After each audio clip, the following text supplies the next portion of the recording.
Just wait. త్వరలో 3038 ఉద్యోగాలకు TGSRTC notification. ఏ విభాగంలో ఎన్ని ఖాళీలంటే తెలంగాణలోని నిరుద్యోగులకు గుడ్ న్యూస్. తెలంగాణ ఆర్టీసీలో ఖాళీలను భర్తీ చేస్తామని మంత్రి పొన్నం ప్రభాకర్ తెలిపారు. త్వరలోనే 3038 ఉద్యోగాలకు నోటిఫికేషన్ విడుదల చేస్తామని పేర్కొన్నారు. వీటిలో 2000 డ్రైవర్ పోస్టులు, 743 శ్రామిక్ ఉద్యోగాలు, 84 డిప్యూటీ సూపరింటెండెంట్ ట్రాఫిక్ పోస్టులు, 114 డిప్యూటీ సూపరింటెండెంట్ మెకానికల్ పోస్టులు, 25 depot manager assistant traffic manager పోస్టులు, 18 అసిస్టెంట్ మెకానికల్ ఇంజనీర్ పోస్టులు, 23 అసిస్టెంట్ ఇంజనీర్ సివిల్ పోస్టులు, 11 సెక్షన్ ఆఫీసర్ సివిల్ పోస్టులు, 6 అకౌంట్ ఆఫీసర్స్ పోస్టులు, 7 మెడికల్ ఆఫీసర్స్ జనరల్ పోస్టులు, 7 మెడికల్ ఆఫీసర్స్ స్పెషలిస్ట్ పోస్టులు ఉంటాయని వెల్లడించారు. నిరుద్యోగులు సద్వినియోగం చేసుకోవాలి. మంత్రి పొన్నం ఆర్టీసీ పోస్టులకు త్వరలోనే నోటిఫికేషన్ విడుదల చేసి భర్తీ చేయనుంది. ఇప్పటికే ప్రజాపాలన ప్రభుత్వంలో నిరుద్యోగులకు పెద్ద పీట వేస్తూ దాదాపు 60,000కు పైగా ఉద్యోగాలను భర్తీ చేసిందని పొన్నం ప్రభాకర్ పేర్కొన్నారు.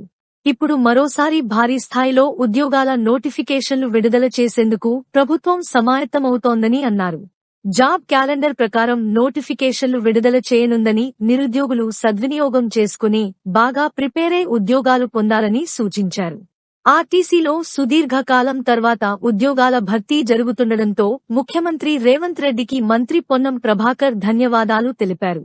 గతంలో ఆర్టీసీ ఉద్యోగాలు భర్తీ చేయాలని భావించినప్పుడు ఎస్సీ వర్గీకరణ ప్రక్రియ కొనసాగుతుండటంతో ఆర్టీసీ ఉద్యోగాల నోటిఫికేషన్ ఆలస్యమైందని తెలిపారు.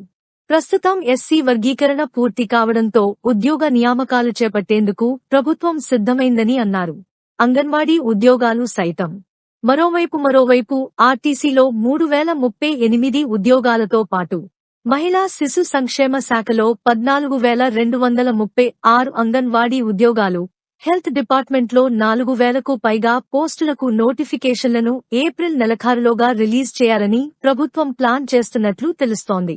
అలాగే మిగిలిన శాఖల నుంచి ఖాళీలపై స్పష్టత రావాల్సి ఉంది. గతేడాది ప్రకటించిన జాబ్ క్యాలెండర్ ప్రకారం ఈ ఏడాది ఏప్రిల్లో పోలీసు రిక్రూట్మెంట్, మేలో టీజీపీఎస్సీ గ్రూప్ సర్వీసెస్ కు సంబంధించి నోటిఫికేషన్, జులైలో గ్రూప్ 3 నోటిఫికేషన్ విడుదల కావాల్సి ఉంది. అయితే ఫిబ్రవరిలో ఫారెస్ట్ బీట్ ఆఫీసర్ నోటిఫికేషన్ను షెడ్యూల్ చేయగా ఎస్సీ వర్గీకరణ కోసం నిలిపేశారు. గురుకుల ఉద్యోగాలు, సింగరేణి కాలరీస్, ఇంజనీరింగ్ పోస్టుల నోటిఫికేషన్లు కూడా నిలిచిపోయాయి. వీటన్నింటిపై ప్రభుత్వం మరోసారి రివ్యూ చేసి జాబ్ క్యాలెండర్ను రీషెడ్యూల్ చేసే అవకాశం కూడా ఉంది. ఇకపై విడుదల చేయబోయే నోటిఫికేషన్లు ఎస్సీ వర్గీకరణ ప్రకారం రోస్టర్ ఫిక్స్ చేసి విడుదల చేయనుంది.